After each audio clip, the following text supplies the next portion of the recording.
Hello and happy Thursday, or like I like to call it, Practice Friday. Welcome to the Creative Chaos stream. This is a stream dedicated to bring on indie creators and give them a spotlight. There is no negativity here unless it comes from me. Uh, and we've got a really good guest tonight. But first, as always, Creative Chaos is sponsored by my very own magazine, Flip City, the best comic satire rag on the face of the earth. It is not made for people that are easily offended. And if you're a member of the Legion of Screamers, this would just make you scream more. I don't really have a pitch prepared for tonight, but I did want to show kind of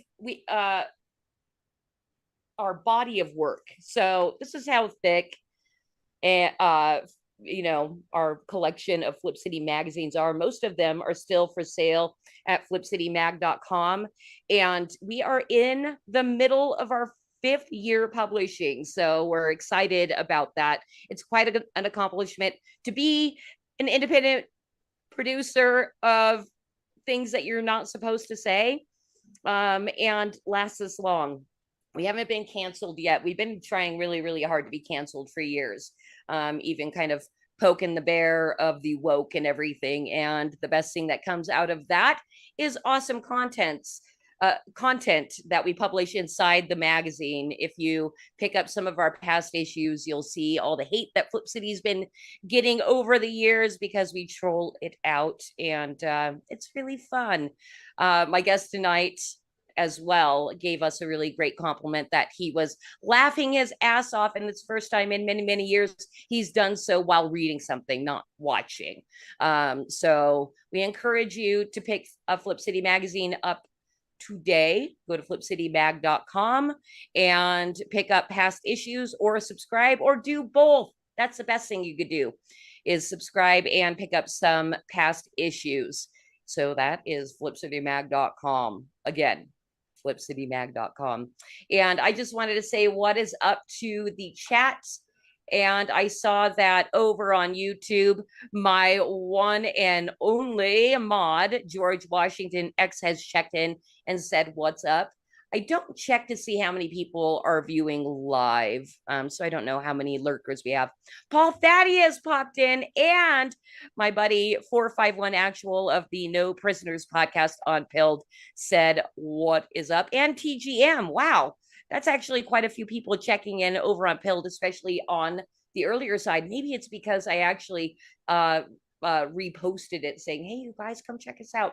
And then Aaron Moriarty over on Rumble says, what did you say? "Hi, Christy." And he also says, "Flip City rocks. I subscribed, and you should too." And guess what, Aaron? I went to the P.O. box today and picked up your check, so you are most definitely subscribed. Well, hold on. I got to make sure your check clears first. So you're almost all the way subscribed. So thank you for doing that. We really like getting checks in the mail. So anybody that doesn't like doing the digital payment thing and wants to subscribe via check, you can do so by sending $44.95 to Flip City Magazine at P.O. Box 877, Crestline, California, 92325. So yeah, if you want to do it old school, you can do it that way. So yeah, thanks for the opportunity, Aaron, for the extra plug for Flip City Magazine. And now it is time to bring in my super duper awesome co-host, sidekick, Batman. Oh no, I think maybe Batman stepped away for a moment. There he is. I'm right here. I'm right here. I was trying to post the show on Twitter. I was just trying to share the link. So I was out there sharing the link. So now I'm back. Sorry. Well, if you didn't quite get to hit the button, you'll have that opportunity in a moment.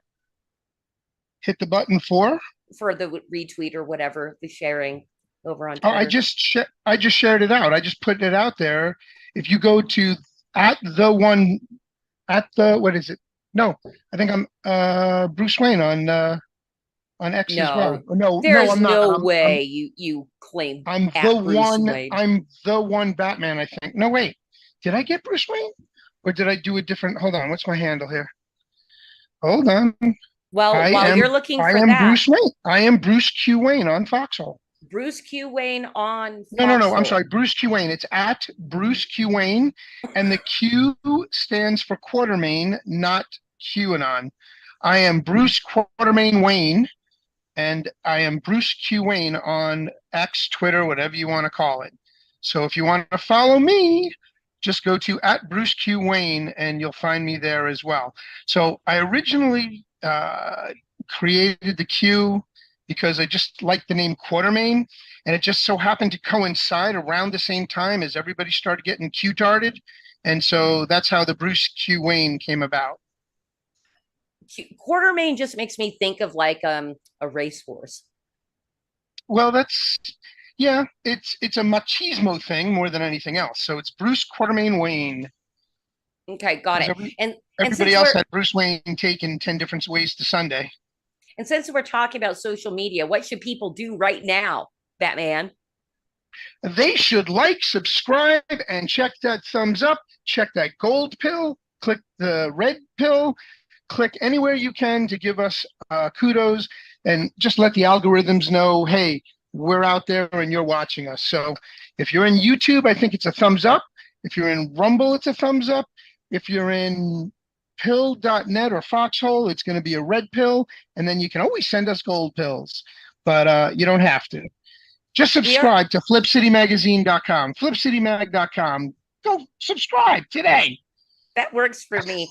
Hey, is there, before we bring in our guest tonight, is there any news from you or anything you want people to know?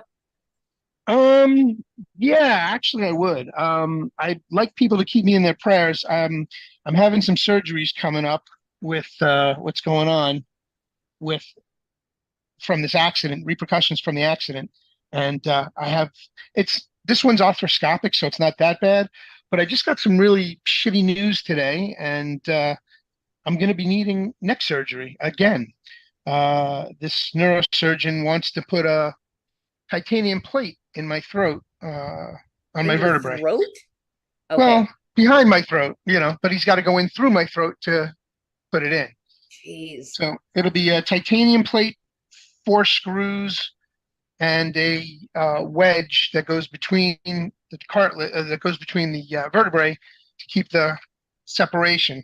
The cartilage is pretty much deteriorated, and that was from this was all brought on by the car accident that happened back in October, which really threw a monkey wrench at me. And wow, so it hasn't even been a year. I always kind of assumed it'd been longer than that. No, October. And there are days I can walk, no problem, and then there are days I need a cane, so I'm hobbling along.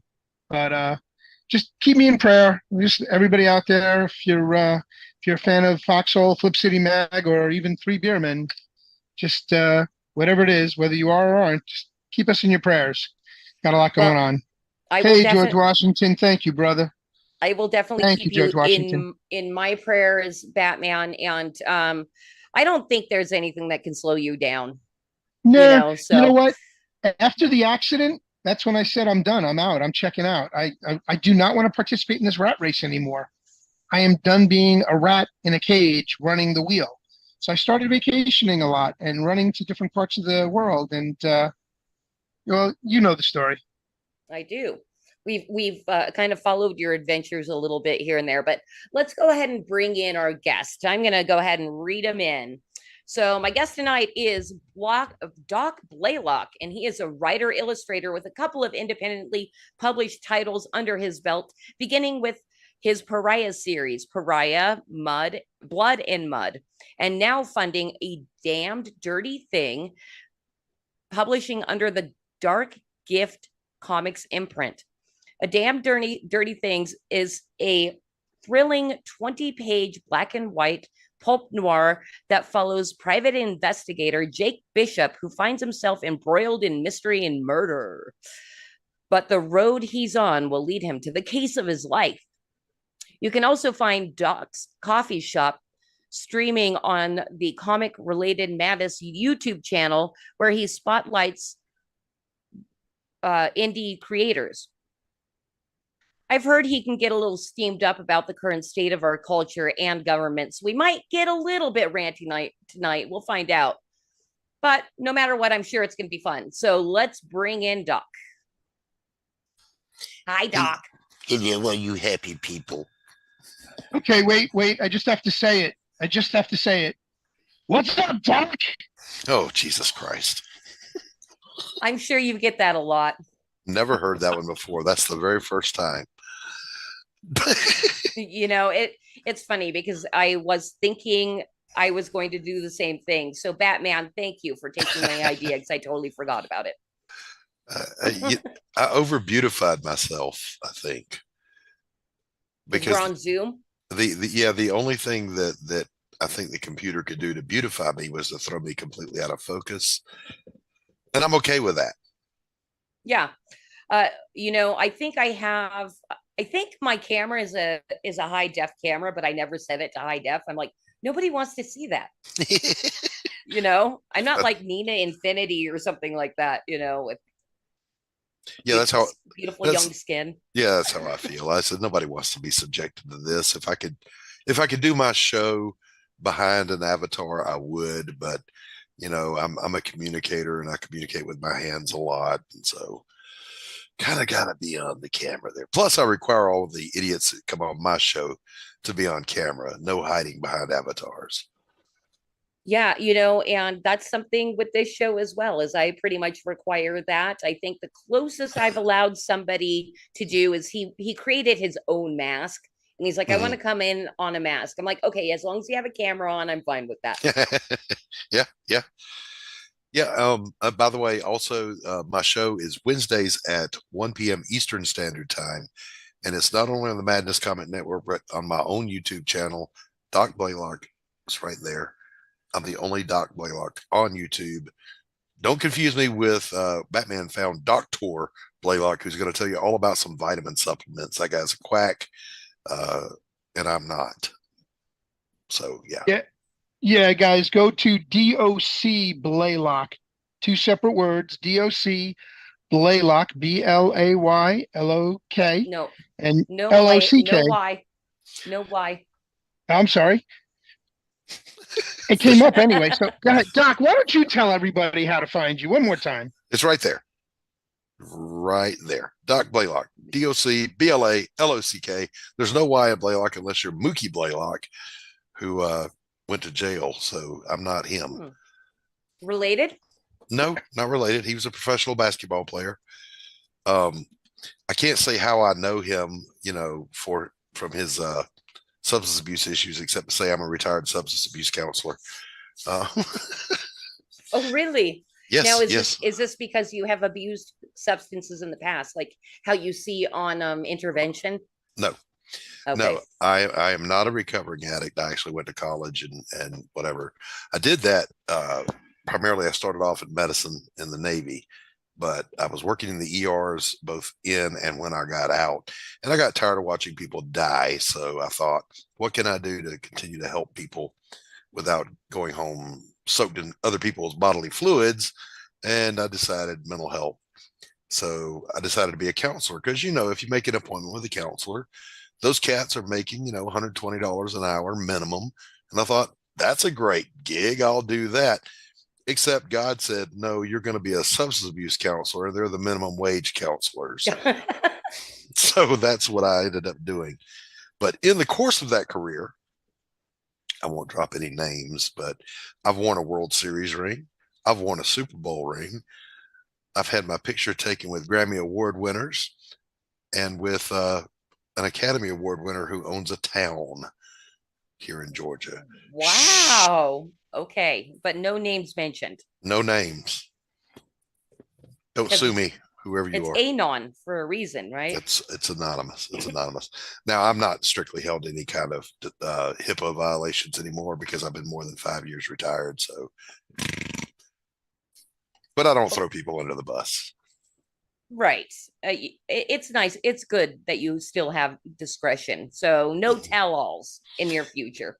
Mm-hmm. Yeah, and I bring that up to say this, not to put a serious spin on a lighthearted show, but addiction can hit anybody, anywhere, anytime. It's not just that homeless guy sleeping on the park bench. It could be a celebrity in a multi-million-dollar house, that's suffering with the exact same thing. So that's my public service announcement. Okay, good. I'm glad. That's actually a positive note. I didn't view that as bringing the show down. I am a huge intervention watcher because I want the people to get better. Yeah. I don't watch it for all the drama and all that. I literally watch it for the last 5 minutes to see if they were successful and then pray for them if they weren't. Yeah. Yeah, I've been asked to do interventions before. I don't believe in them, and I wouldn't do them because typically when you spring that on somebody, almost every person in addiction is going to resist entering treatment. And there is no statistical outcome in the difference between a person mandated to go to treatment and someone who voluntarily goes in after that first 30 days. But that first 30 days, if you force them and there's no enforcement behind it, then there's a high percentage of recidivism and relapse that you want to, kind of stay out of. So I guess the saying would be, you can lead a horse to water, but you can't make him drink. But at the same time, you can make his ass thirsty. Right. Make him want to get sober.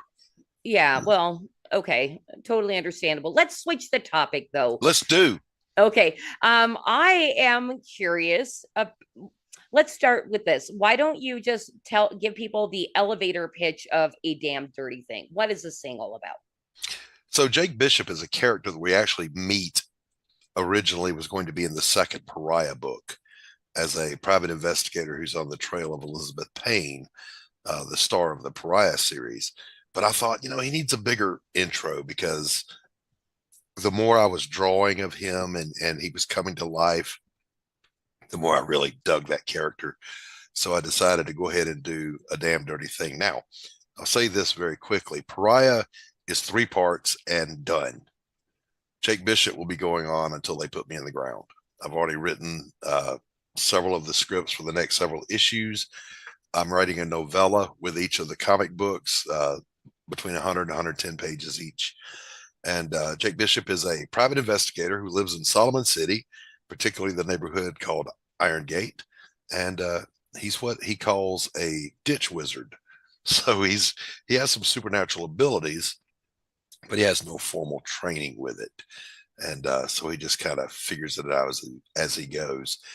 And in A Damn Dirty Thing, he's on the trail of the mob boss who blew up his office, killing his partner and his secretary one night because he was getting a little too close to someone close to the mob boss. So this is the tale of him going after that guy. And it is just plain old 1940s noir all the way. Revenge is a very bitter pill to swallow. Now, Jake, it's interesting you said that. Jake Bishop's out for justice. He's not a revenge guy. And so the question that we're teasing between Pariah and the Jake Bishop books is, will he be friend or foe to Elizabeth Payne, who is a very powerful witch using her abilities to go after the men who tried to kill her? So she's definitely out for revenge. Jake ain't. The enemy of my enemy is my friend. Mm-hmm. Well, okay, that makes a little more sense because I did notice that, I forget the exact wording that you have in your campaign, but that A Damn Dirty Thing is part of the Pariah series, but the Pariah series seemed to be more of a supernatural type of thing. So I see now how it's linked. Yeah.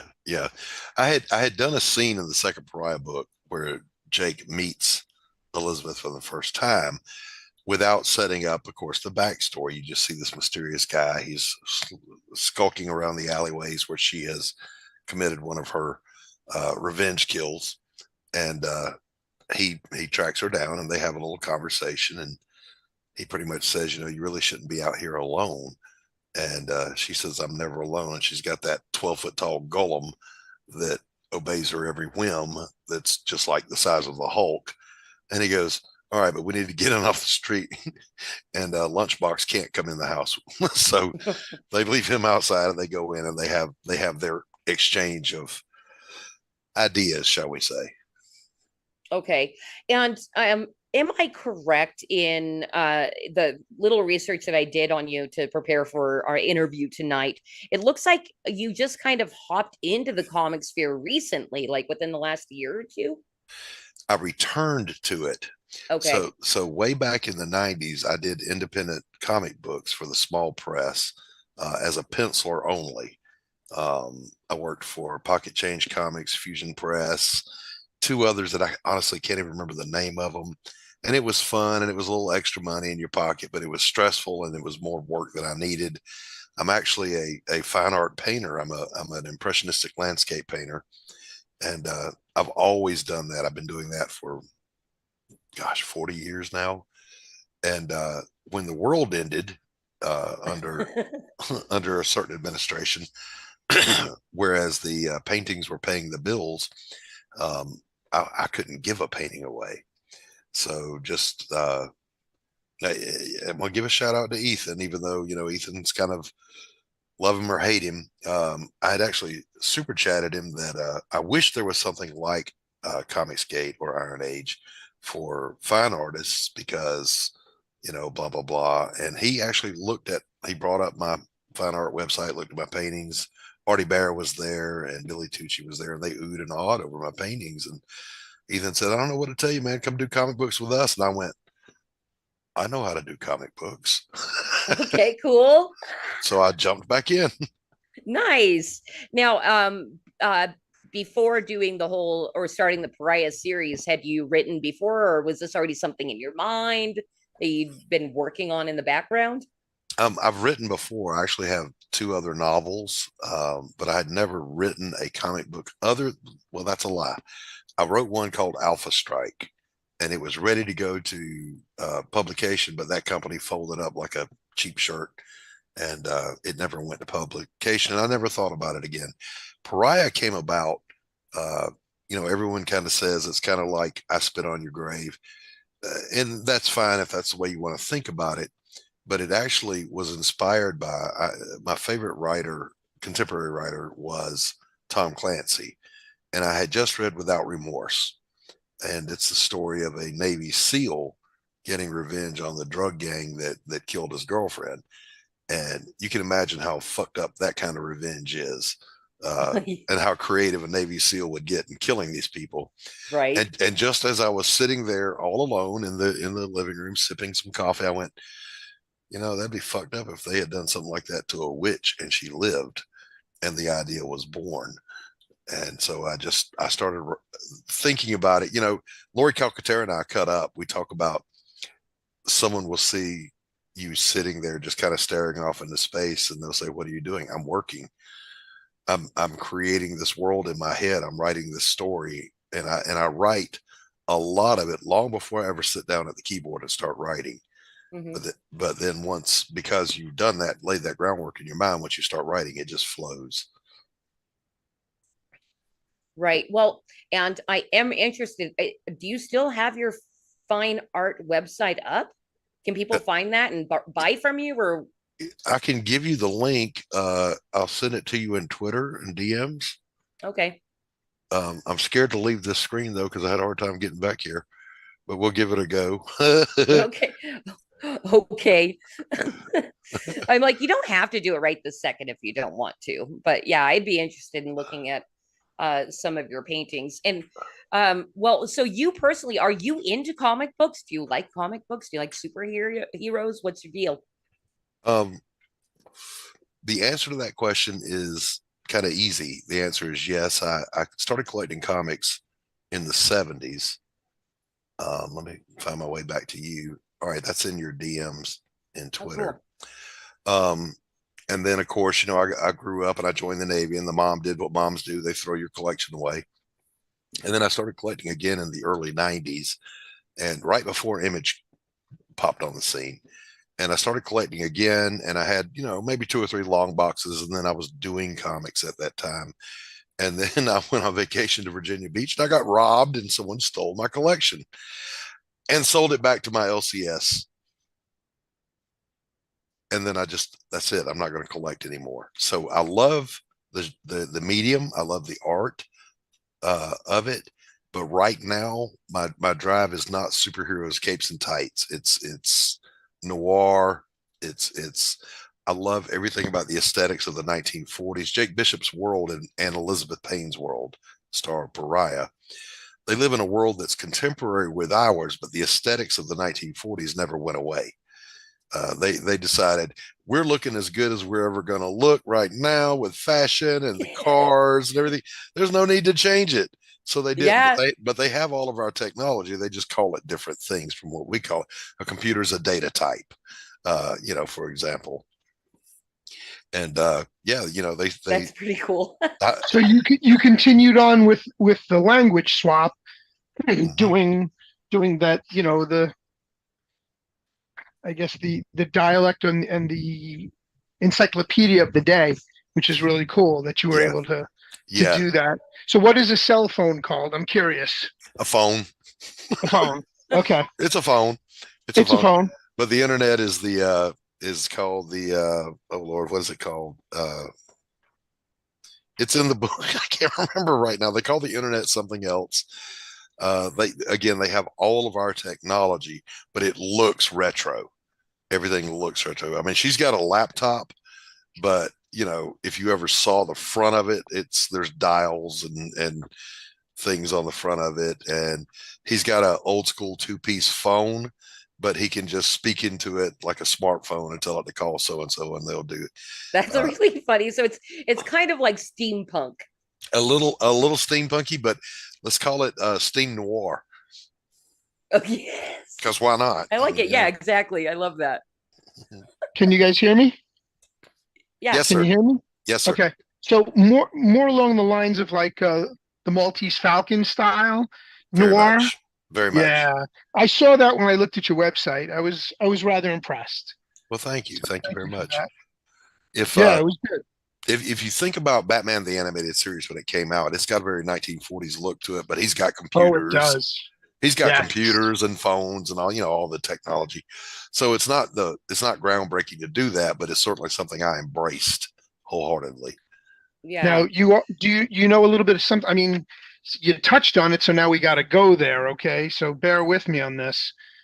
Do you know how Bruce Timm did the animation? That instead of using white backgrounds and adding color, you started with black backgrounds and then started adding color? I had no idea. That's in a lot of the documentaries about the making of, the Batman the Animated Series. And it was noir intent, because if you look at the very first few episodes, it was very dark, and the colors weren't like day glow, but they were definitely like it caught your attention. Batman's cape is technically black, but they paint it bluish because the way the light reflects off of it. So that's noir in style. And I got that feeling. There was a panel you did where Jake is kicking some guy in the gut, kicking him away from him. And I saw your shading in that, and I was like, he should have done that on a black piece of paper and gone the other way. I was like, that's a great fucking kick. I mean, that just was, so that whole image really stuck with me and gave me that Batman noir feel. So well done. Well, thank you. Thank you. There's a visual shift in the book. It's not, it won't pull you out of it. But I did 40% of the book traditionally, because that's how I work. But then a friend of mine gave me a digital tablet, and I started working digitally. And I was like, I wonder what this does. I wonder what this does. I wonder what this does. And I found all these wonderful ways to do a lot more blacks and effects and whatever. And I was like, where have you been all my life? I love this. So, but it's, I'm not, my hero in comics was George Perez. To me, he's the GOAT, the greatest of all time. And I like John Byrne. I like Neil Adams. But I'm not that clean of a line artist. I'm sketchy. And I decided not to fight it. I just lean into it because, what are you going to do at my age? I'm not going to learn an entirely new way of doing stuff. I'll just incorporate what I already do. And I'm an impressionist painter, so why wouldn't I sketch my comics a little more sketchy?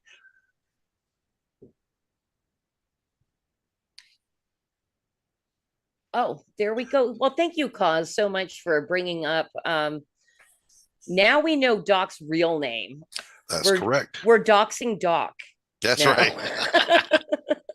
I am that's indeed. Really beautiful. Well, thank you.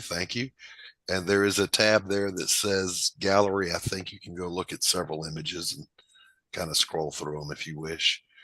And yeah, I had just dropped in all the chats how people could find this site in particular, because you were kind enough to, take a risk and send me the DM over on Twitter.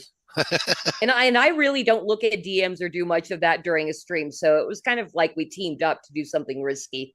Yeah. That's what creative chaos is all about. I'm like, I'm all about it. Yeah, by the way, that painting of sunflowers, if you scroll up just a little bit, Cause, that painting of the sunflowers right there is one of the few expressionist pieces I ever did. And it was basically just because I had leftover paint on my palette. And when I posted it on Facebook Marketplace, they marked it as sexually explicit material and banned it. What? So I kid you not. So I did a video about that on my fine art YouTube channel, and that generated a sale for it. It sold immediately. Nice. You're like, thank you for the community warning or whatever. Yeah. You freaking libtards. It violates our community standards. Oh, well, I'm sorry that flower offended you. Right. Well, and that's the thing too. I'm assuming because of your wrong think over on Facebook that you've kind of been flagged. Do you think it kind of just happened? Oh, they hate me.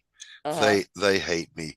The interesting thing though is that I've gotten warnings, but they've never thrown me in Facebook jail.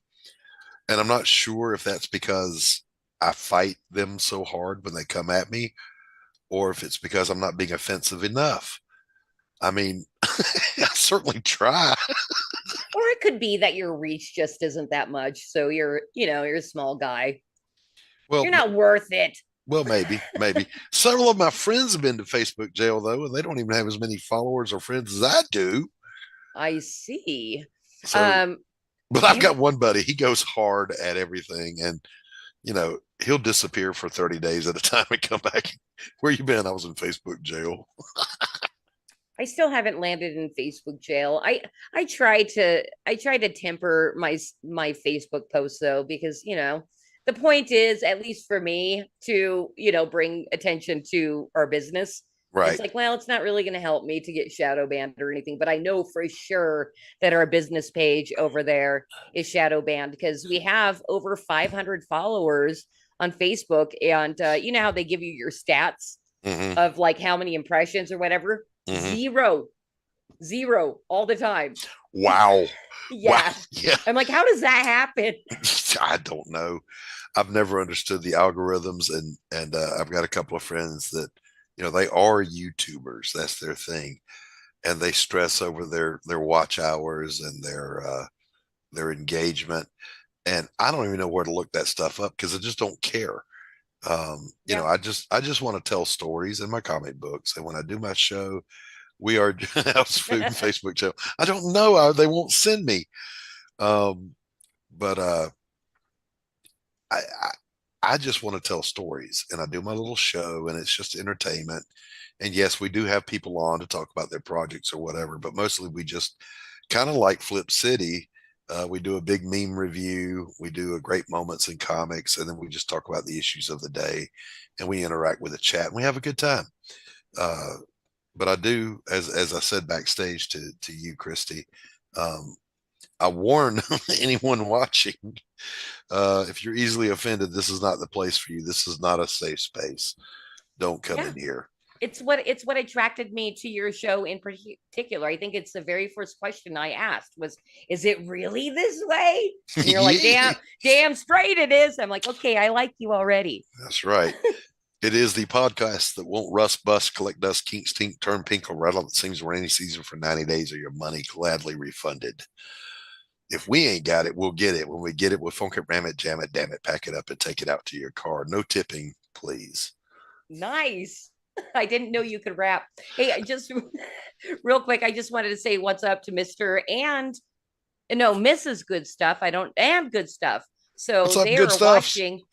Do you know the Good Stuffs? I do. They're great people. I love them. Man, that is some of the most fun you will ever have online is to go on their show because I never know what's coming from them. They do these great video clips. Yeah, they do and they make their own content and you never know what's coming next. And I have been on that show and been laughing so hard I wasn't fit to come back on when it was over. Yeah, I made a mistake and I didn't come with a male escort, so it all got awkward. I just usually go, I need a grown up. I need a grown up. Hail the Good Stuffs. Yes, hail the Good Stuffs. And also Madness Comic Network popped in. So what is up, Pops? And then over on pill.net, classical checked in.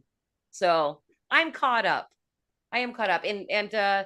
And just to let you know, the Good Stuffs just basically said hi, everybody. Hello, Good Stuffs. Now, the first time I was in Good Stuff's chat, he mangled my name, and then I was going to phonetically spell it out for him, being the helpful soul that I am, and I mangled it. Yeah, when he typed it out? Yes, and he promptly pronounced the mangling. And so now when I go on a show, I'm Doc Blalock. there it is. Blalock. Quite fanciful. So a little bit like your paintings. Very fanciful.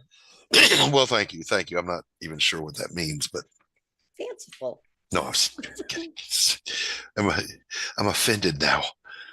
Oh, how dare you? All right. So, Video Demon Slayer gifted a cookie. Thank you so much. That's gonna get me like a beer. So I need a cookie. I also frequently argue with my UK viewers, by the way, on the difference between a biscuit and a cookie. They can't seem to figure that out over across the pond. They need some help. Yeah. If it's got chocolate chips in it, it's a cookie. But if you pull the chocolate chips out, it becomes a biscuit. I'm like, no, a biscuit is made with buttermilk and it's big and it's fluffy, and you put sausage and mustard and cheese, and you enjoy it. Do they even have biscuits like American style biscuits? What do they call them? Scones. A buddy of mine, and that has sugar in it. Exactly. A buddy of mine, I said, send me your scones recipe. So he sent it to me, and I gave it to my wife, and she goes, this is just biscuits with sugar in it.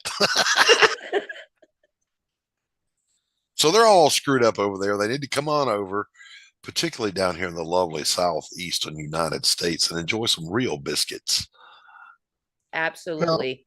Well, we actually had a conversation on our show this past week for Three Beermen, which is our show, Cosmic and I do, on these YouTube and, well, not YouTube, on other channels. And we discussed pastries and what's the difference between a pastry and, what was it, Cosmic? Chime in here, brother. Pastries, breads, biscuits, croissants, all kinds of good stuff.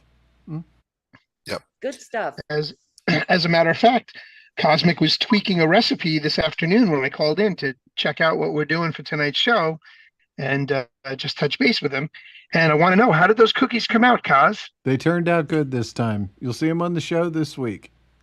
Okay, nice. So there's the lead-in, guys. Go see Three Beermen this Sunday at 9 p.m. Eastern time, or as I like to say, Big Apple time, 6 o'clock avocado time. Check out Three Beermen on threebeermen.tv. That was well said. And I'm so disappointed because I saw your guys' post that you guys were doing pastries, and I love pastry and I love making pastry, and I meant to check in and I freaking didn't. So now I'm sad. But look how seamlessly we brought all that together, though. What a wonderful segue. Well, I got to say thank you again to Video Demon Slayer over on Pilled for the can for Batman and a biscuit for Doc. Well, alrighty then. I think that's probably the butter delicious kind, not the Thank you, Slayer. Wait. Yeah. You muted. We lost you there, Batman. Nope. And Still you're muted. dang. Me. How about now? Yes. Christmas. Now we got you. Yep. All right. Slayer, thank you very much for the 15th time. I was backstage before we started, and she couldn't hear me. I couldn't hear her. And I'm going, I can't make it work. I did see the hand flailing, and that helped. I actually think maybe your hand flailing, you like finally hit the unmute button. That's exactly what happened. Something happened. Something happened to make it work. I told her in a DM, I said, I've never Zoomed before. Be gentle with me. Mrs. Good Stuff asked if I was drinking bourbon, and no, it's actually a blended whiskey. Oh, I wish I had something to drink. My daughter's boyfriend loves buying me alcohol, but he doesn't know what to get. He literally, because he knows I like beer, right? And he bought me malt liquor. Oh God.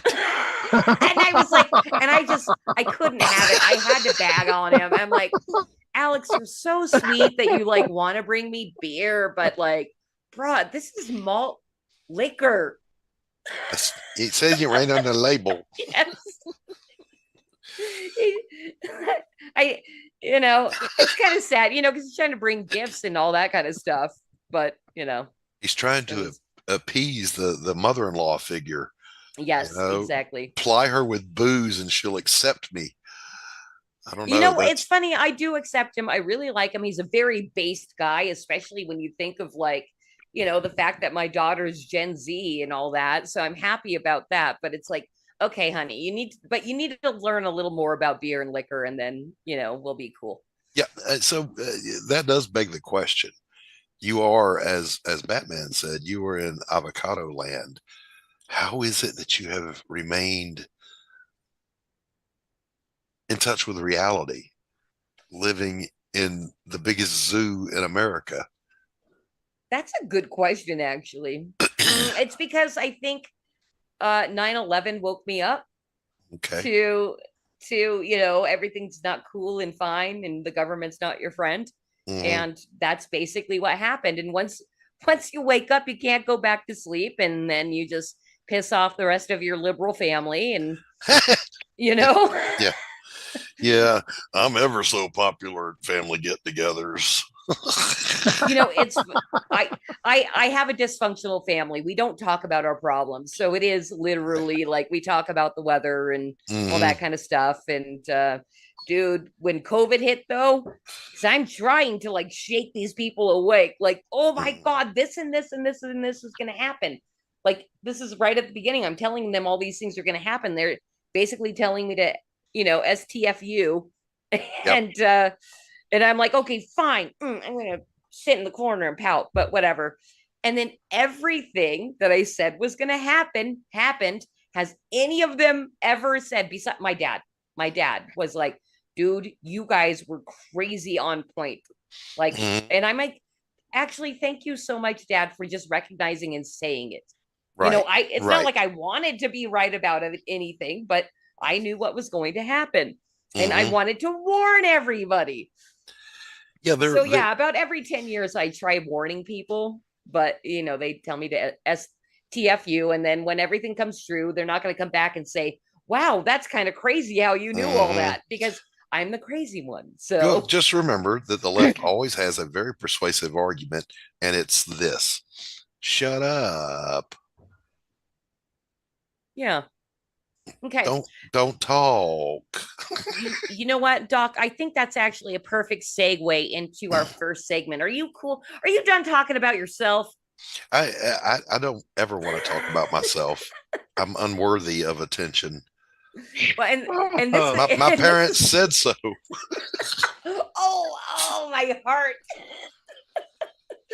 All right, so it is time for us to go into our segments, and the first segment I've got for you is our mansplain segment. We've got a really bad bumper here that I still haven't added any kind of sound to. So you are going to mansplain to me tonight. I'm sorry. I think I might have a burp. Come on with it. Oh, it was very silent and lame and gay.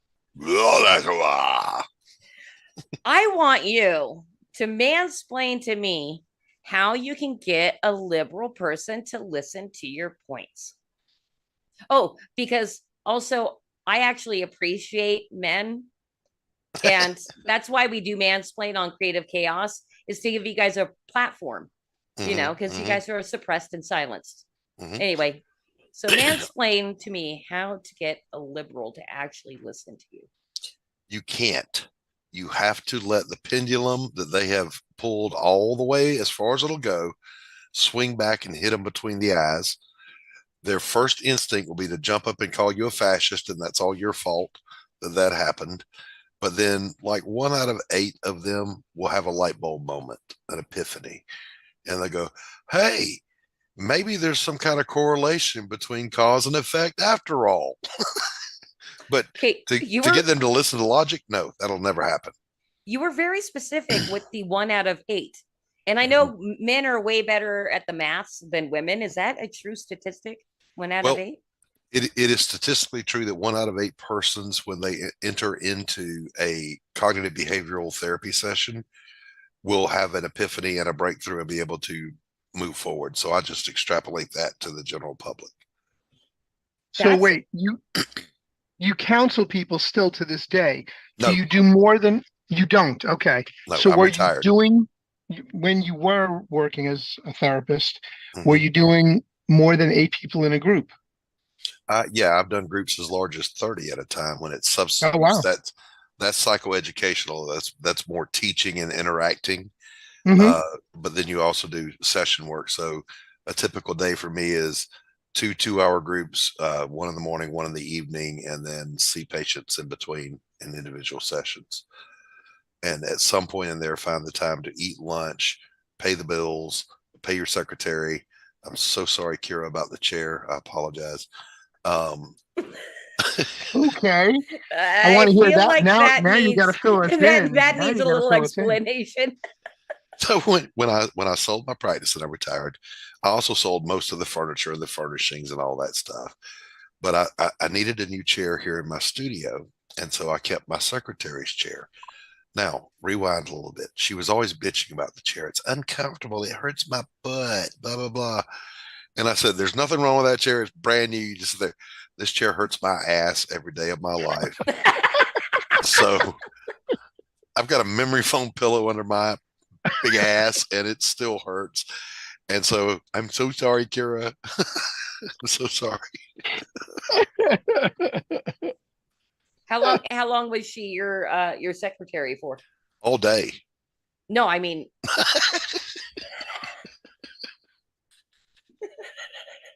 okay. I'll take that answer. I had several secretaries. They don't last long. A good boss, because I've been a secretary in my life, and a good boss who will splurge on a good chair is very commendable. And I've only had one that's done so, where when I complained about the chair. I feel terrible about it, Kitty. I feel terrible. Gotta say, I still appreciate that one boss. That did that. Kira was with me probably for about 2 years, and then I can't even remember the girl before her. Carla was before whoever that was. I don't remember all of them. They come and they go. Okay, so I gotta ask, they come and go because there's one of 2 reasons: you're a dick, or you pay bad, or was it both? I'm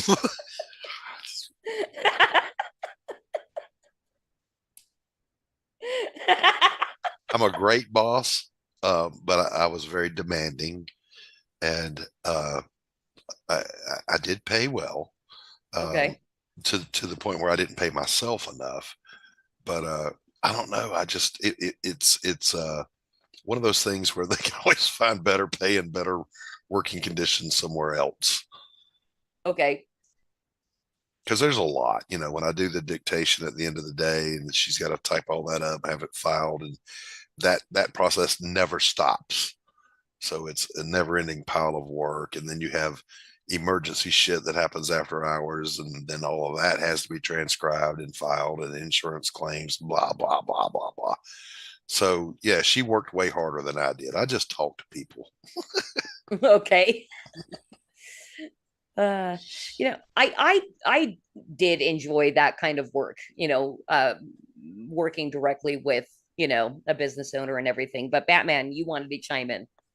Yeah, I wanted to ask if you actually thought about hiring maybe ex-stenographers, because you've got these court stenographers that age out and they're still qualified and they're still quite capable. And you'd be surprised if you got one, in their mid-60s. There's a couple of things about that. One is I'm not that smart.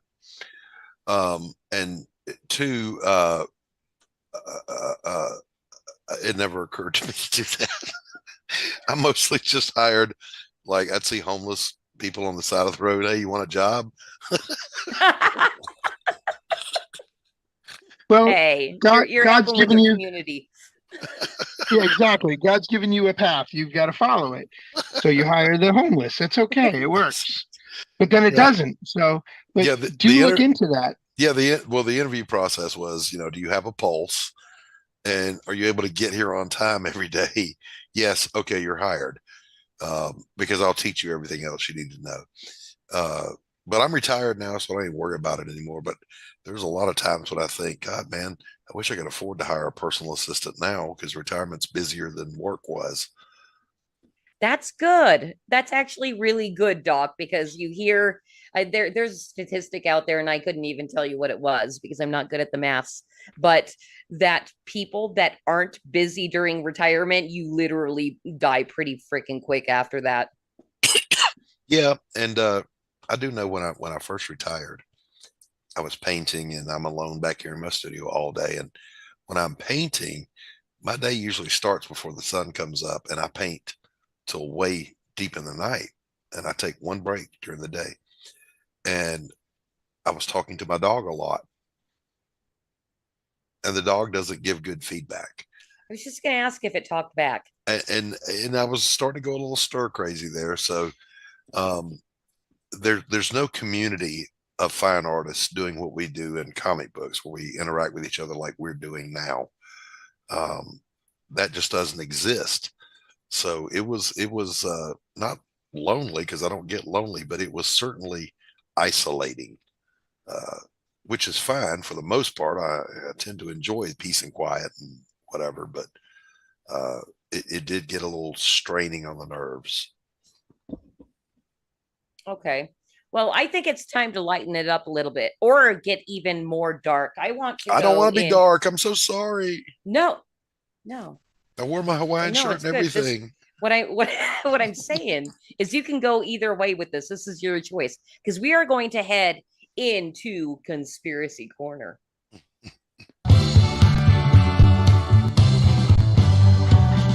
I want to live with a conspiracy girl. I could be prepping the rest of my life with a conspiracy girl. Those weren't even.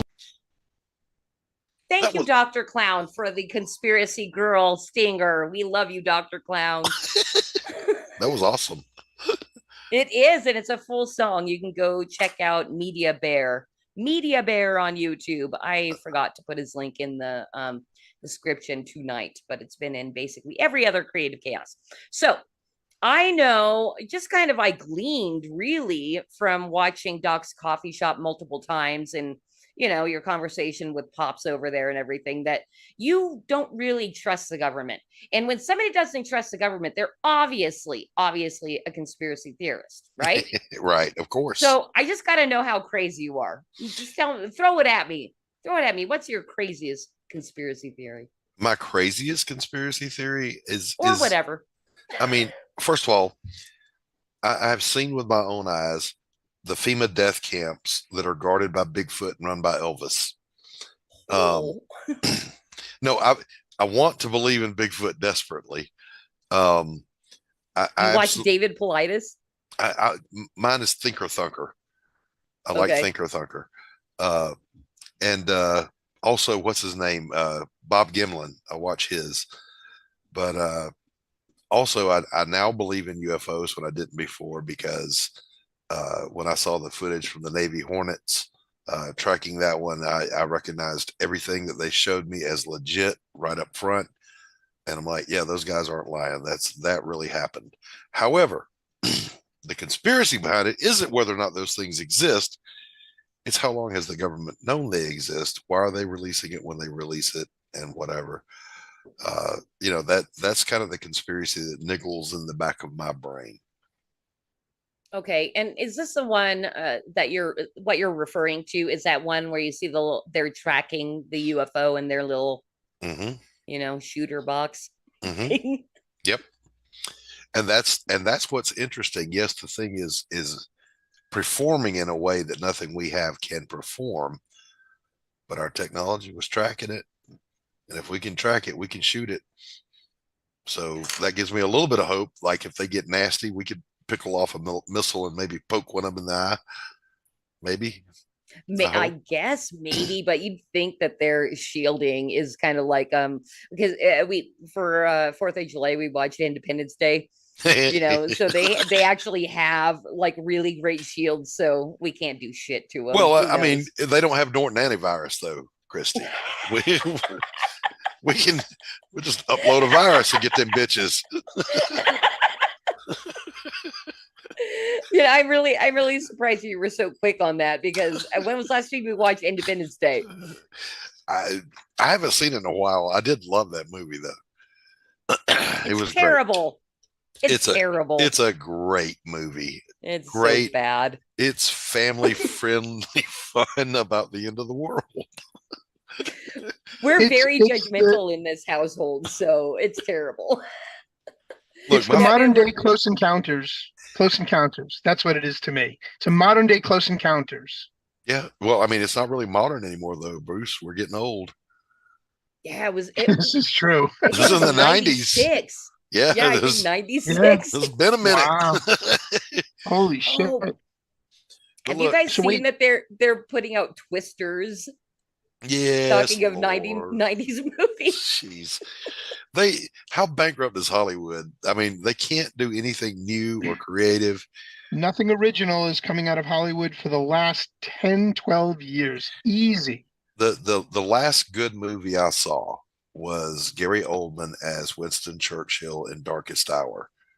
That was I still haven't watched that, but I heard, it's amazing. Amazing. Yeah. I've heard a few good things about it, and I just haven't had the chance to watch it yet. But I love Gary Oldman. He's amazing. And you would never know that was him playing Churchill if someone had not told you ahead of time. Wow. But it was again though, Hollywood done right, they can reach into history and do something, or they just rehash what was done in the 80s or the 90s and try to call themselves creative, and that's just disgusting. I don't like it.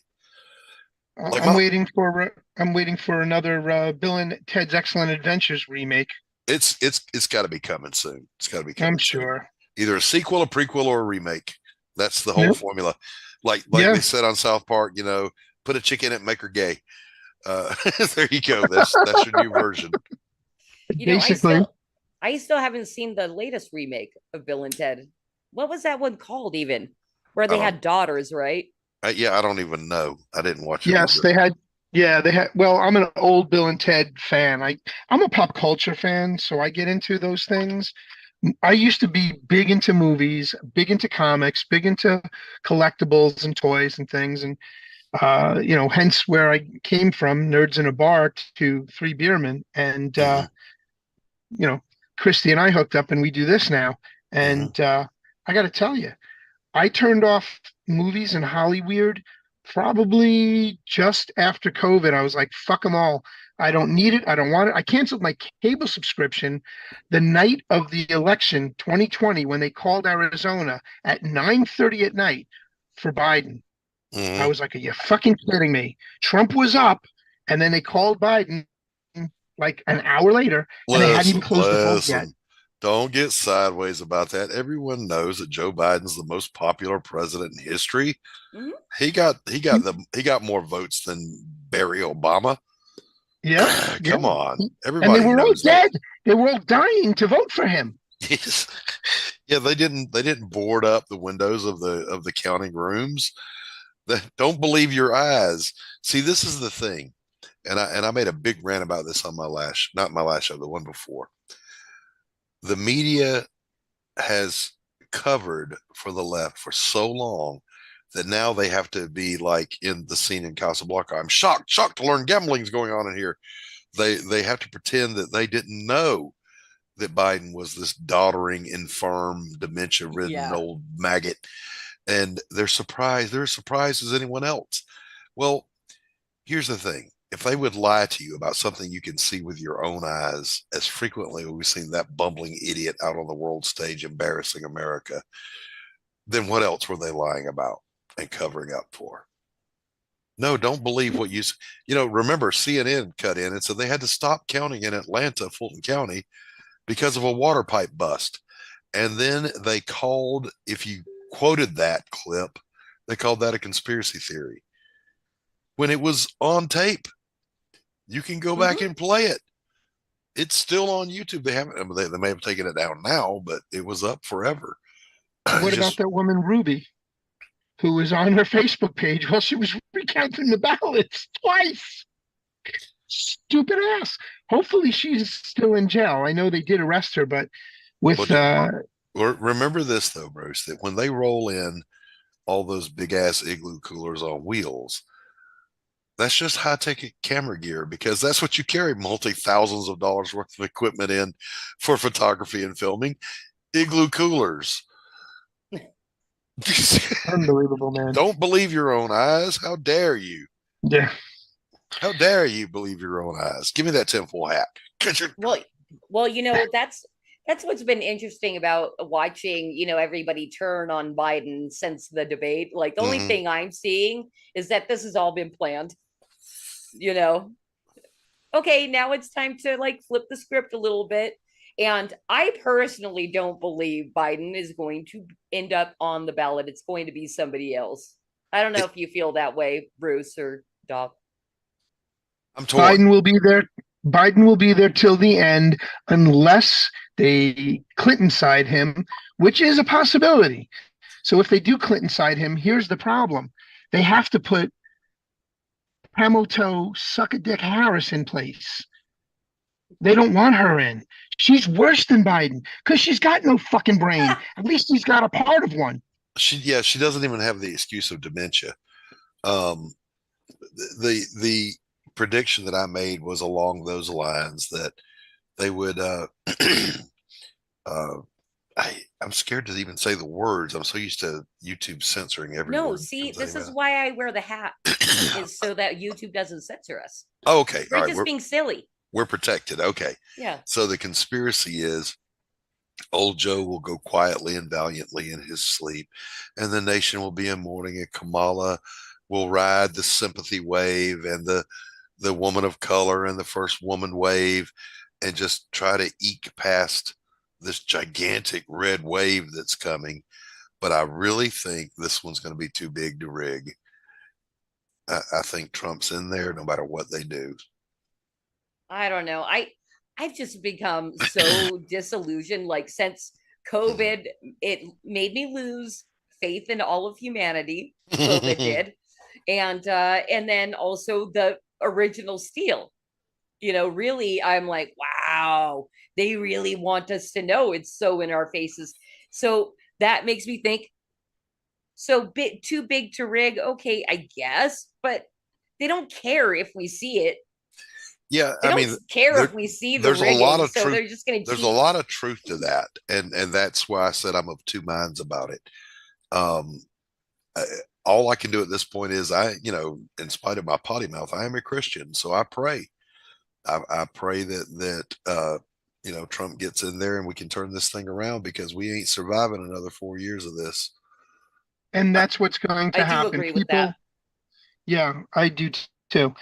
There is somebody who I haven't followed, but somebody sent me a link to, a guy by the name of Derek Johnson, who, not Q of any kind, he actually found documentation and he posted it on a Substack page, supposedly. And I haven't been there to look at it because I really don't give a shit. But it was brought to my attention, and I watched a quick clip video of him telling you about how the continuity of government is still going to continue, and that this whole thing is a show, regardless, including Q as part of the, playing an actor in this show, and that Trump's been in control all this time, and they had to flip the script, as you said, to make Joe Biden to be the worst president in history. And those envelopes that supposedly went out at Bush Sr.'s funeral was, "We've got it all. You're all screwed." Something to that effect. Whether you choose to believe it or not, that's up to you. But personally, I'm going to become a poll watcher in my district, so I don't fucking have to worry about that. I'm going to be there watching every vote get counted, because I'm in a slightly bluish district, purple district, and that pisses me the fuck off. My truck for my business is covered in red, white, and blue, a wrap, and it's got Trump stickers all over it. I had the Trump bust in my driveway. It was a mobile Trump store in my driveway of my business. I got 6 phone calls from customers who said they were never coming back to me because that was in my driveway. And I said, well, you know what? I'm sorry you feel that way, but I'm tired of paying $4 a gallon of gas and an extra $3 a pound of beef because Biden's in office. I'm sorry. That's just the facts. Whether you like Trump or not, I don't care. But if you like living paying double for everything, well, then you go right ahead and you vote for this asshole one more time. I'm not going to do it. Yeah, we went to our favorite home cooking place for dinner tonight. The price was double what it was under Trump. Double. I was floored when I got the bill. I'm like, are you shitting me? Now, unfortunately, I had enough food stamps to cover it, but damn, man,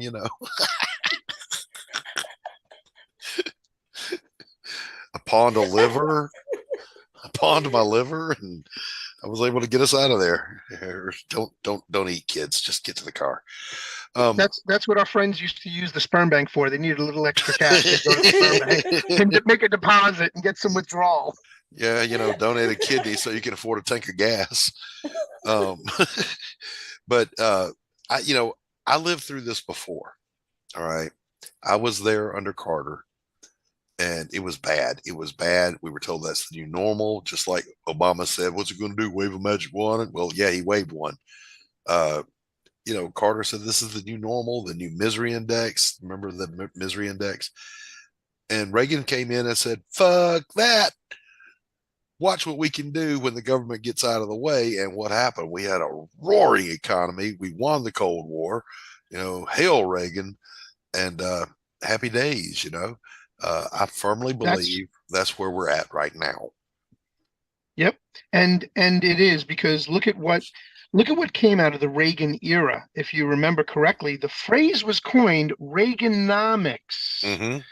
Okay. And people have now turned the phrase into Bidenomics. They did it themselves, this own administration, and it went from being a positive to being a derogatory connotation. Yeah. So anything with Bidenomics on the end of it, you know what? Wait until Trump gets in office. He'll come up with a phrase all his own, and it's going to be beautiful. It's going to be bigly. It's going to be beautiful. It'll be the best anyone's ever seen. They make fun of him. I don't care. I don't care what he looks like. I don't care how he acts. He's not presidential, whatever. What he does in that office is all that matters. Yeah, absolutely. And that's the other thing, too. It's not a terrible thing to make fun of Trump. No. It doesn't. Every if you make comedian. Yes, go ahead. Every comedian on late night shows, all these game shows, whatever, always made fun of the public, the president of the United States. Everybody. Go on YouTube and look at any Robin Williams skit that he's done on any of the presidents before. Right. He's done a ton of stuff. Now he's also done some crazy good stuff. There was one where he's wearing a blue sleeve with white stars and red stripes on the shirt, and he did it for, was it Reagan's inauguration? I don't remember what it was for. I remember that special though. He goes, "Look at me on the American flag." And he did that whole skit, and it was amazing. I mean, and he comes from what I call Hollyweird. He's the undercurrent of that. But there are a lot of comedians, comedians, actors that want to speak their mind and couldn't because they were afraid of being canceled. They were afraid to be canceled. Now cancel culture can go suck an egg. It ain't going to happen anymore. So yes, the pendulum is swinging. I'm sorry. I run a business based on, satire, and cancel culture exists on both sides. So yeah, cancel 100%. Culture can suck a dick, 100%. But I just gotta say, conservatives, you guys be very cancel-y. You say the wrong thing. There's this too. You could make fun of any president except Obama. If you made fun of Obama, you were automatically a racist. Let's don't forget that.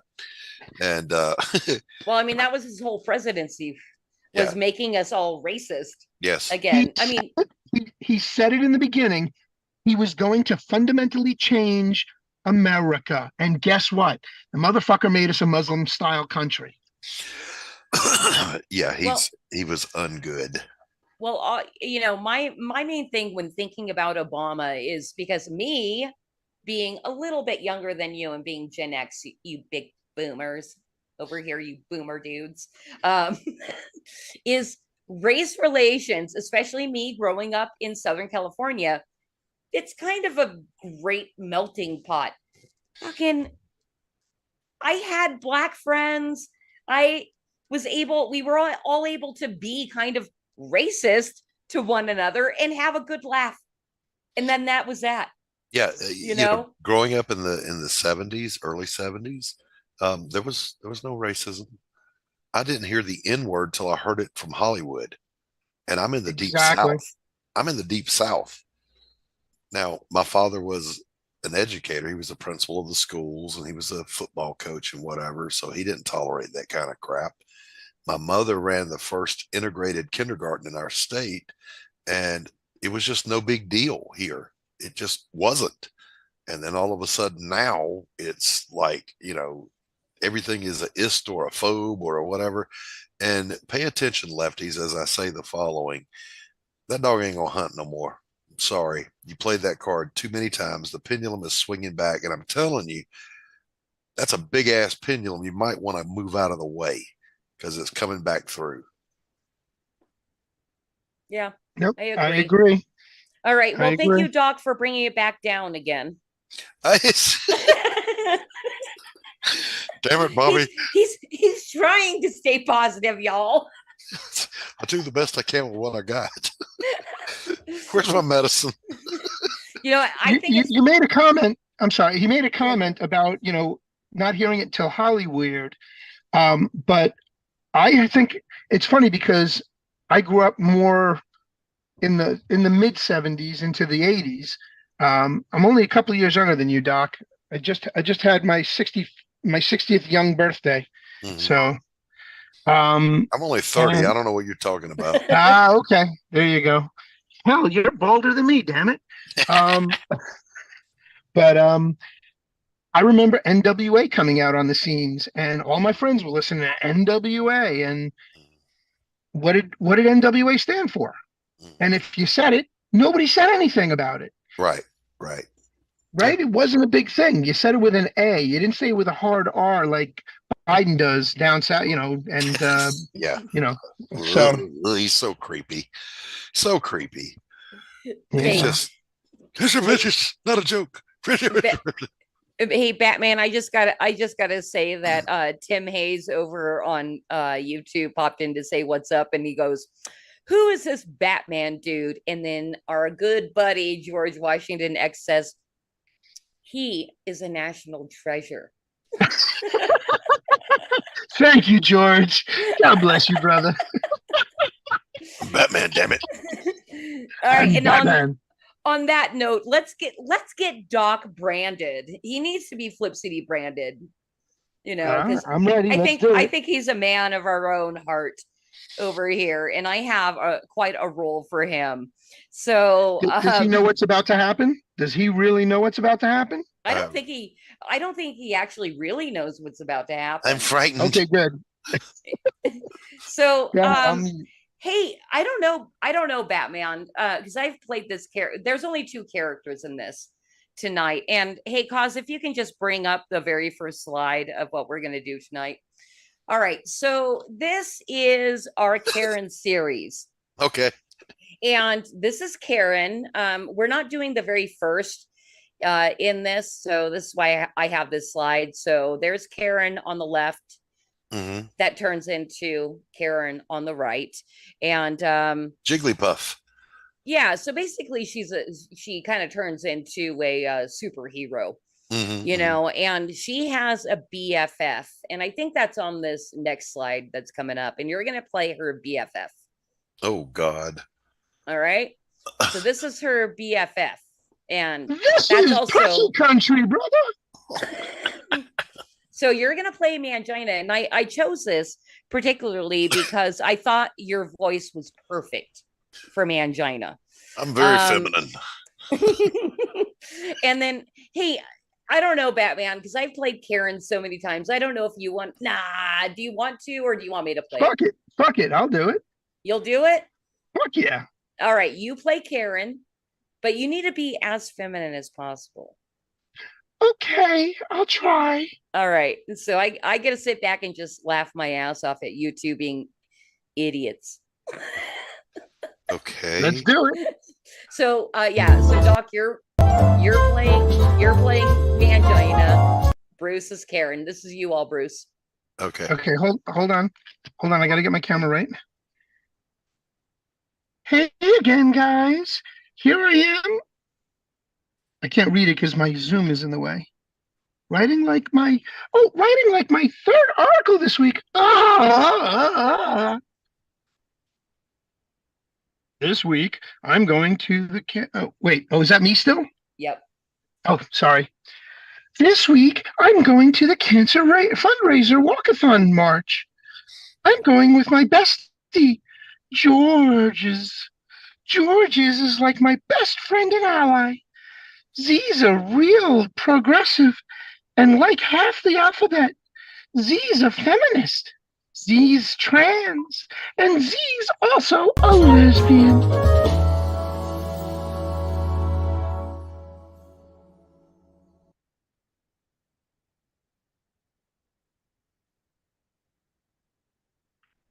Z's so funny and such a nerd. Z's always says, Z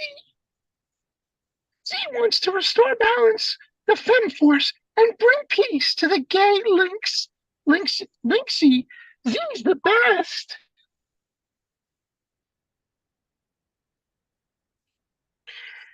You know, I can talk to Z. I can talk to Zim about anything.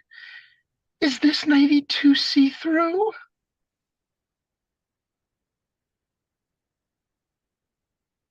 Oh, I'm just going to powder my nose.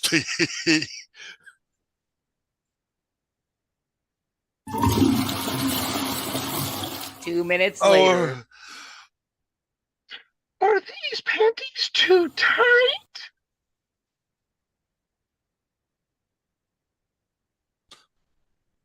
Got to pound her hose. I mean, pound my hose. I mean, powder my. Oh, fuck.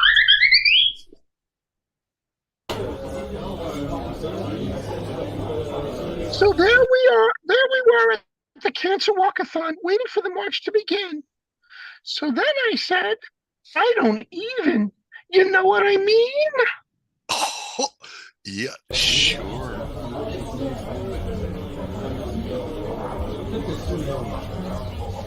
Oh, my starving garters. Don't look. They're the SKIN head, a Nazi, a white supremacist, a cracker. He's up. I told you not to look.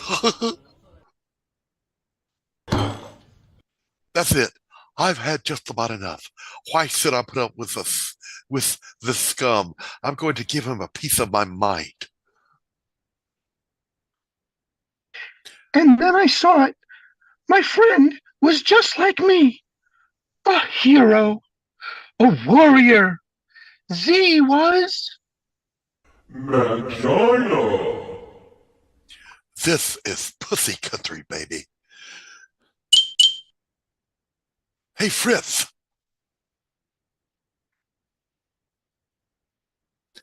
Looks like you need some soy in that espresso. Whoopsie. Need a little climate change? How about a little sugar, you capitalist pig? And did I put out your tiki torch?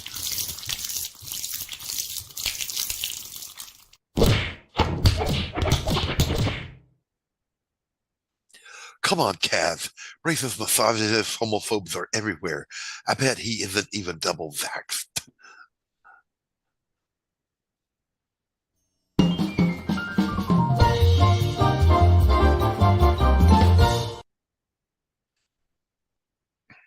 That was a fantastic mangina. I've got to be stuck with this voice. I had a professor in college. Her name, and I will dox her. Her name was Dr. Laurie Lankin. I will never forget this moo wearing thing. She walked into one of the classes I was taking when I was in school for psych, and she goes, "Oh, hi, I'm Laurie. You can call me Dr. Lankin, or you can call me Laurie, but don't call me Miss. You will not be misogynist in my class." Wow,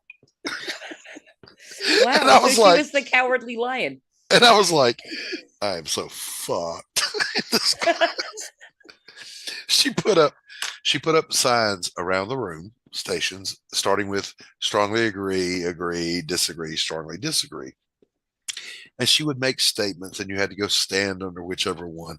So she said, "We, as a profession, have failed to be culturally and diversity sensitive to the needs of our clientele." So I went and stood under strongly disagree.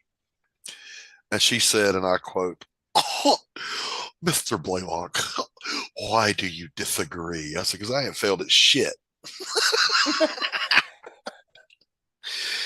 And then I got told to go to the office. Nice.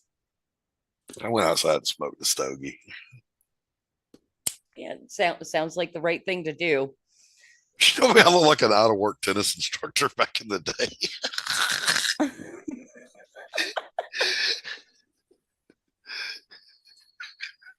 Sorry. I can't repeat what I called her, but, once she called me a name, I figured all bets were off. Yeah. No, absolutely. And that fucking bearded moo wearing Huffalump. Get the hell out of here. and in what year was that? It was in the 90s. Okay. Fortunately, I didn't get expelled. I didn't get in trouble. It was all good. Very good. Well, that actually concludes our show for tonight. I just want to do one last check in, see if anybody else has popped in, and does not look like anybody else has, but I lost my chat. Here we go. Yeah. It's just George Washington telling Tim Hayes, "You are a national treasure," and saying Doc has a good voice for voiceover reads. Have you done voiceover in the past, by the way? Done a lot of voice work over the years. I did commercials for the local FM radio station way back in the day. I've lost a lot of my range in my voices because, I smoke a lot. But yeah, I still do a lot of voice work. As a matter of fact, we're doing if we hit $4,000 on the campaign, we're going to be doing an audio book, and I'll be doing the narration as Jake Bishop in his whiskey voice. Nice. Love it. Yeah, that sounds good. Love it. If you need any voice work, give me a holler. I'd love to help out. Yeah. That'd be fun. Yeah, it is, my favorite movie of all time is Casablanca. And the original Mac Daddy was Richard Blaine, who was, of course, Humphrey Bogart's character. And I always loved that intonation, that I stick my neck out for nobody, that whole attitude of his back then. So I love that stuff. Love it. That's great. Yeah. I had a lot of fun perusing your art. So it was a lot of fun. I didn't know about your other artwork, so I was very surprised. Two totally different ventures. I mean, you go down two totally different paths. I mean, just in general, your artwork on the comic book is very specific, and then your art is just popping with color and theme. It's really interesting to see that. So you've got that Two-Face image going on in my head. That's what my ex-girlfriend called me. Yeah, exactly. I'm like, my sidekick just called you Two-Face. They are two very different things. You know, when I'm painting, there's no message in it. It's just, this is a beautiful scene I saw, and I want to paint it. And I've had collectors of this painting really speaks to me. And in my head, I'm going, yeah, I don't care what it says to you as long as you stroke a check, you know? Yeah. Just sign right there for me, please. Yeah. And if you add that extra zero, I'll be even happier. Yeah, exactly. Yeah, your autograph means more than mine. Just make sure it's on the bottom of that check. Yes. That's fine. Hey, I just wanted to shout out John Rocker that popped in here near the end saying good evening all, and then everybody else is basically saying good night. So Levi and George Washington X, I don't know if the good stuffs are still around. If you are, what is up? Thank you for popping in and saying hello tonight. And yeah, that does it for Creative Chaos on 7-Eleven. I forgot it was free Slurpee day. I might be able to go down to 7-Eleven and get a free Slurpee still. Hey, I might be able to too. No, I think it was only till 6 o'clock Eastern time. So you got avocado time. Hurry up. It's 7:30 now. I don't try it. You never know. Damn it, Doc, ruining my good time again. Wowsy, woo. All right, and then go ahead. I was just going to say the best bit out of the magazine Flip City issue that you sent me was the Oak Island parody. I could not quit laughing at that, especially when they pulled out the dude that's the alien astronauts. Oh my God. You know, in fact, if you're interested, we do a FAFO stream every once in a while where we bring on past guests to do voices. Would you like to come back and do Oak Island with us? Oh, absolutely, I would. Okay. I don't know if you get to play Giorgio because Scott does a great Giorgio. I wish that I've actually been practicing a Mike Rowe voice. Excuse me, I just boogered that up. A Mike Rowe voice. And I'm almost there, you know, another week or two, and I'll have a Mike Rowe for you. Okay, that sounds fantastic, actually. The next one that I know for sure we're gonna do will be for Christmas time, but I do need to talk to my fabulous producer about maybe doing a FAFO stream every couple of months. That is not part of Creative Chaos, but I haven't even brought that up yet to him. So we'll see. Just now. I did now because I had such a fun time when we did that. Gosh, I think it was 3 Creative Chaoses ago. We had a nice panel on, and it got a little spicy. Literally, I heard him go, "Oh fuck." Me too. It's why I had to do it publicly. Can't back out now, buddy. Right.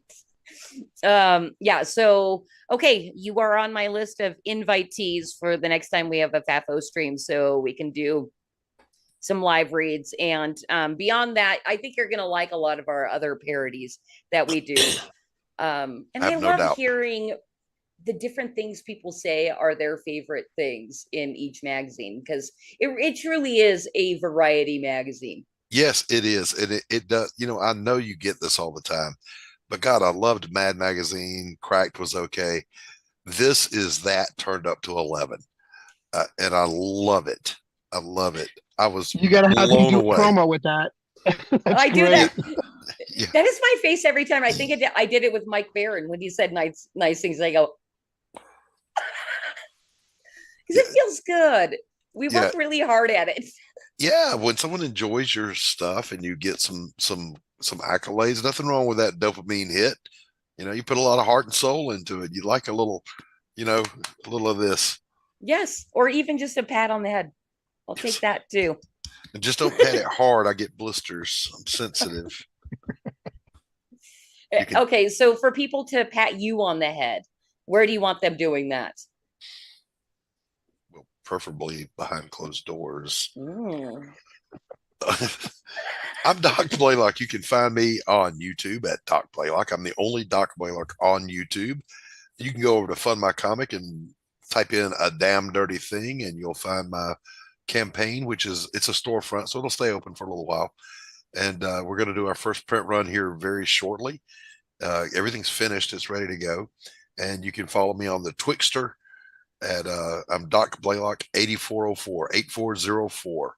Just remember 1984 was a great year for movies, and April of 84 was a really good month. That's not why I chose those numbers, but 0484. 8404. 84804. What? 8404.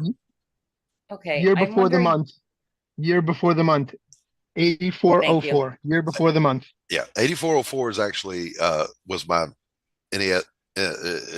my designation in the Navy was hospital corpsman, but then I was a Fleet Marine corpsman, so that's 8404. So that's why I'm Doc. Oh, very cool. Okay, awesome. And we've talked about Twitter multiple times, and I never tell people where to find me on Twitter. It's at Kitty, Kitty, Flip City. So hang out with me on Twitter. That's where, that's pretty much my social media place. Like, Facebook gives me way too much anxiety. I was, it was the opposite for me. It was in the fine art community, build a big Facebook following, have a marketplace page over there, do all that.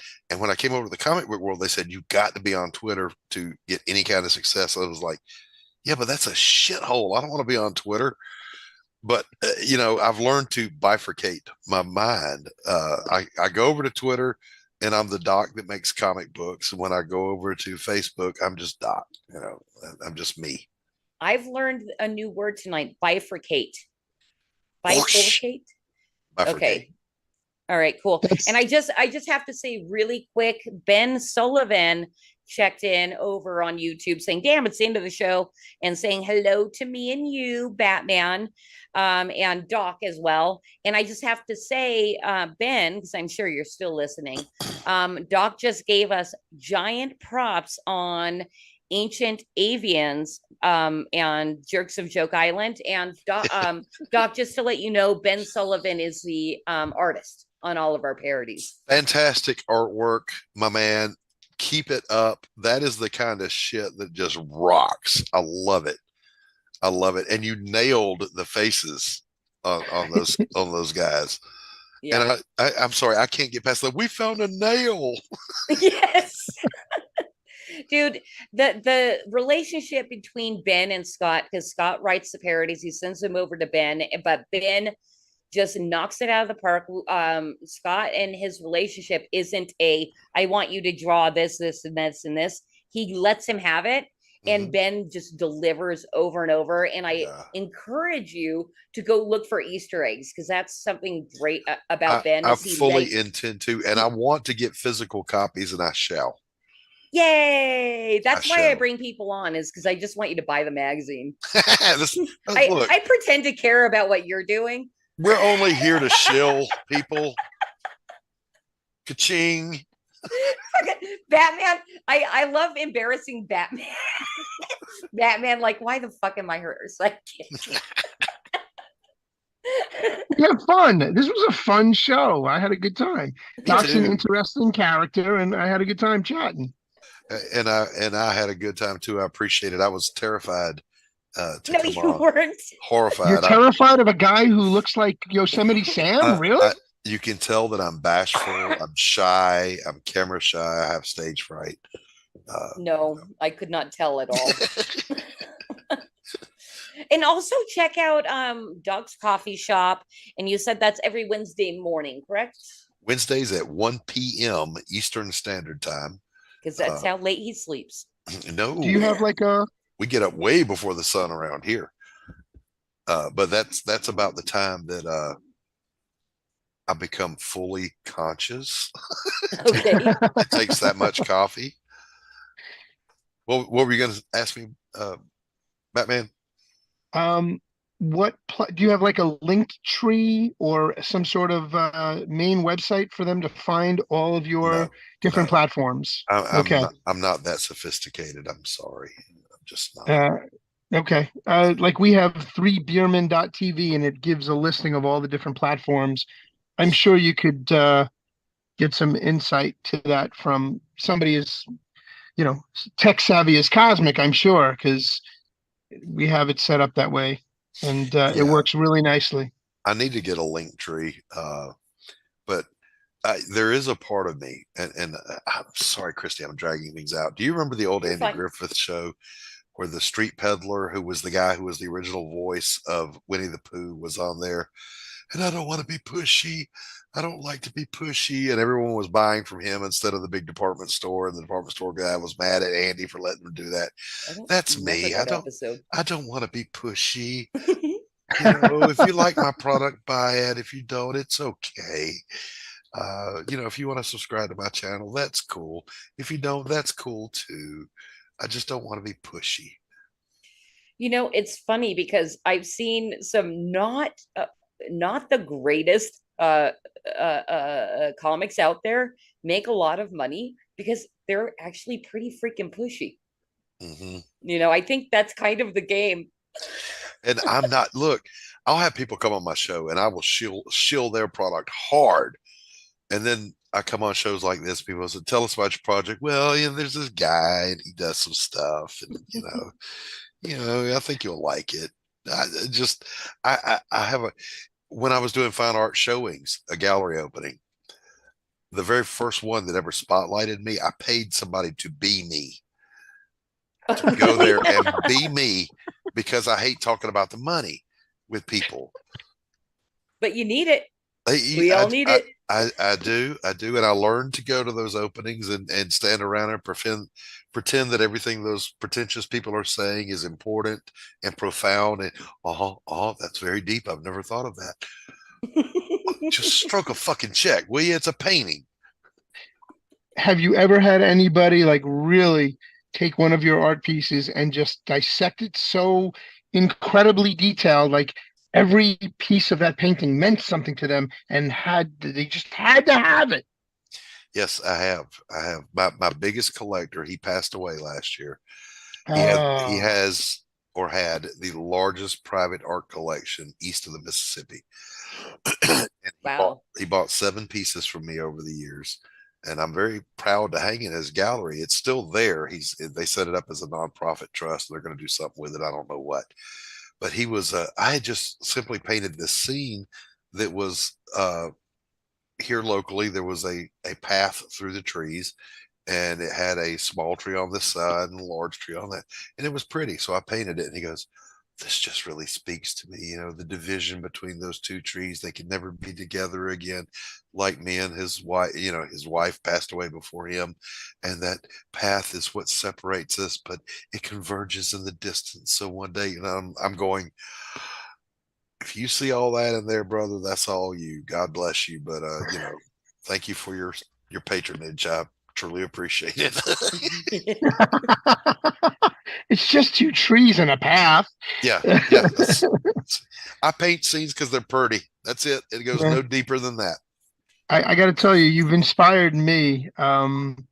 This has been, and don't worry about time because, Cosmic may have to go, but we can carry on a little bit, I'm sure, if he needs to cut and run, even if we go off air.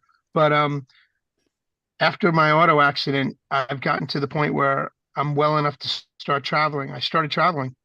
And I went to Peru for a month. I was in Florida for a month. I went up to Ithaca for a weekend for my son's graduation. Unfortunately, I had to go from nice things to a funeral up in Washington, but I got to camp out on some really cool property in Idaho above Priest River, and then flip over to just above Diamond River on a friend's property. And we actually did a show from there, but we did his eulogy and a celebration of life. And then we sent him off with tannerite. Literally, do you know what tannerite is? So his mom took 3 shots at a bucket full of his ashes, filled with 12 pounds of tannerite, and we spread his ashes all over his property. And it was glorious. And we have it on film. You can check it out on 3beermen.tv. You'll look for it under Dave's memorial. And things like that are like really interesting. And I'm trying to live my best me and live my best life. Yeah. And it sounds like you're trying to do the same with your comics and your art. And I love that you're doing both. That just really speaks to me. And Yeah. I've been traveling around this United States, and I can't even begin to tell you. I want to express it in a way that I think other people would appreciate it, like within your art.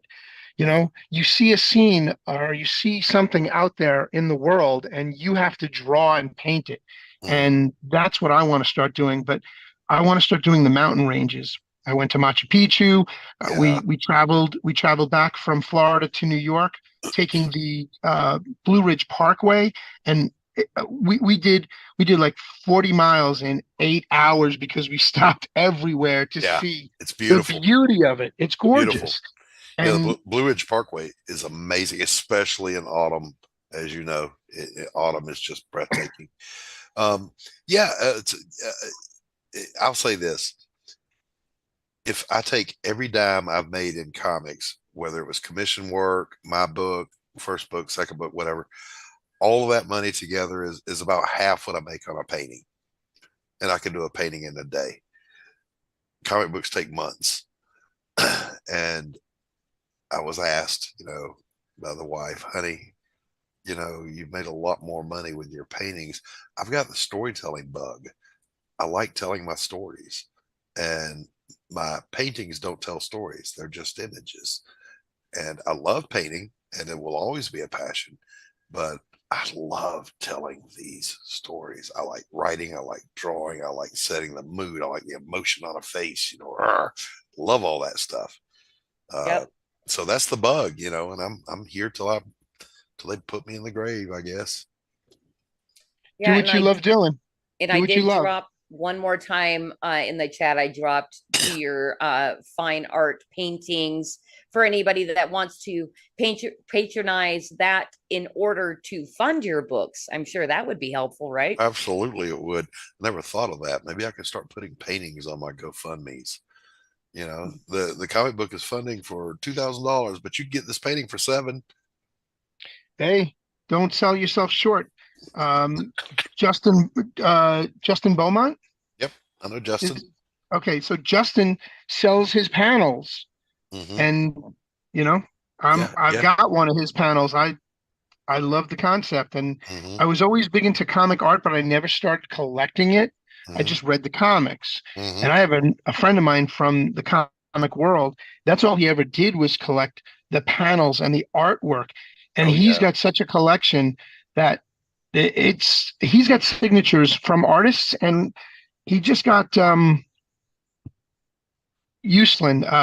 Uslan, who is the producer of all things Batman, visually.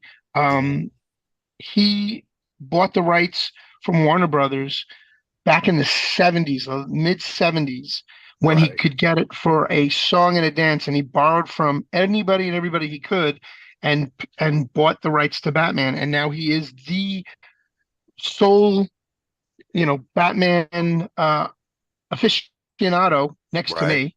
Right. And I actually got to interview him on my old show, and it was amazing.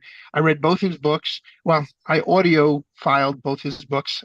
I am dyslexic as well as ADHD. So having a book in front of me, I'll try and read a book, and I'll read the same page 10 times, and it's confusing. So I'll hear an audio book, and I will remember that we want to get to that $4,000 mark to do the audio book. Fanta, you guys might know Fanta. She's a super fan in the chats. She's legally blind, and I was thinking about her. Thought about Jason Bascom. He's legally blind, but he's still an artist, and he's great. But there were other people that came out when I said we might do an audiobook that said the same thing you said. I have dyslexia, and I would love to read this book. And by read, they mean audiobook, because they can't read it. And I'm like, hell yeah, I would love to do it. I mean, there's nothing I want to do more. If you can get it on Amazon and Audibles, you're set, bro. Yeah, and we can. We have the mechanism to do that. We just got to get to the funding goal to produce the thing. You heard them, folks. Right. Yeah, we've got all get out there and sign up, guys. We've got some great voice actors lined up to do all the parts. there is a sample. It's a terrible sample because it was just me on my headset reading live an excerpt from the book, but it's on the campaign page at the very bottom. There's an audiobook sample down there that you can hear to get a sense of what's in the book, the novella, because there's a novella along with the comic book. So nice. I look forward to it. Yeah. All right. Hey, so for realsies, we're going to cut the stream, but we can still hang out backstage, Doc. Yeah, we got to go, man. I've had enough of you people. Yeah. Yeah. Right.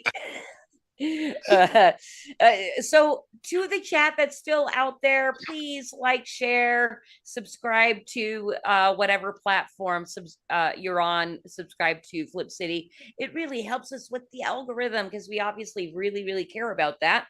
But no, seriously, I believe Creative Chaos is a pretty great show. We try to bring you entertainment along with a new guest every single week that is in the indie space, creating the culture that we all wish to see. So I thank you, Doc, for creating some culture that is not pieces of crap or complaining about it, because you don't do that on your show either.